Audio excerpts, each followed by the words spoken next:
नमस्कार शेतकरी मित्रांनो, मी आनंद देवचे आणि तुमच्या या सिद्धिविनायक ऑर्गॅनिक वर्मी कंपोस्ट युट्यूब चॅनलवर तुमचं मनपूर्वक स्वागत करतो।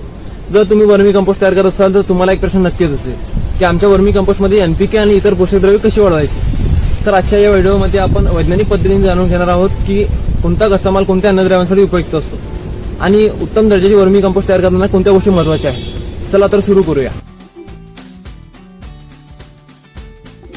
एनपीके म्हणजे काय? एनपीके म्हणजे 3 प्रमुख अन्नद्रव्ये नायट्रोजन, फॉस्फरस, पोटॅशियम। नायट्रोजन म्हणजे पानाची वाढ आणि हिरवटपणा। पी फॉस्फरस म्हणजे मुळाची वाढ, फुलोरा आणि फळधारा। के पोटॅशियम पोटॅशियम म्हणजे रोगप्रतिकार शक्ती, पाण्याचे संतुलन आणि पिकाची गुणवत्ता। नायट्रोजन वाढवण्यासाठी मदत करणारे कच्चे पदार्थ चांगले कुजलेले गाईचे शेण, हरभरा, तूर, मूग, उडीद यासारख्या डाळवर्गीय पिकांचे अवशेष, हिरवी पाने। हे पदार्थ नायट्रोजनने तुलनेने समृद्ध असतात आणि सूक्ष्मजीवांच्या वाढीस मदत करतात। फॉस्फरस साठी रोग फॉस्फेट योग्य प्रमाणात। फॉस्फरस युक्त सेंद्रिय पदार्थ रोग फॉस्फेट लगेच विरघळत नाही। सूक्ष्मजीव आणि गांडुळांच्या क्रियेमुळे तो हळूहळू वनस्पतीसाठी उपलब्ध होतो।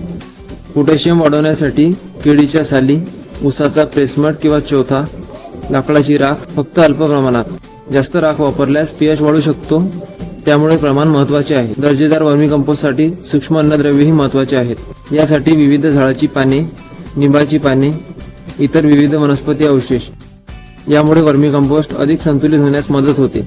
अनेक जण समजतात की एकच पदार्थ वापरल्यास एनपीके खूप वाढते।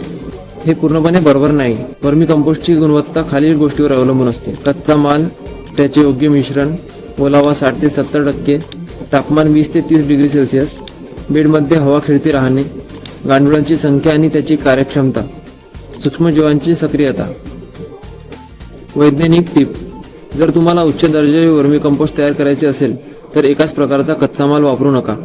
वेगवेगळ्या प्रकारचे सेंद्रिय पदार्थ संतुलित प्रमाणात वापरा। यामुळे कंपोस्ट अधिक समृद्ध आणि दर्जेदार होण्यास मदत होते। मित्रांनो, आजच्या व्हिडिओमध्ये आपण एनपीके आणि सूक्ष्म अन्नद्रव्यांबद्दल माहिती जाणून घेतली। जर आजचा व्हिडिओ तुम्हाला उपयुक्त वाटला असेल तर लाईक करा, कमेंटमध्ये तुमचा प्रश्न नक्की विचारा आणि तुमच्या शेतकरी मित्रांसोबत शेअर करा। अशाच वैज्ञानिक आणि प्रात्यक्षिक माहितीसाठी सिद्धिविनायक ऑर्गॅनिक वर्मी कंपोस्ट चॅनलला सबस्क्राईब करा आणि बेल आयकॉन दाबायला विसरू नका। मी आनंद देवचे, पुन्हा एकदा भेटू अशाच उपयुक्त माहितीपूर्ण व्हिडिओमध्ये। धन्यवाद। जय जवान, जय किसान।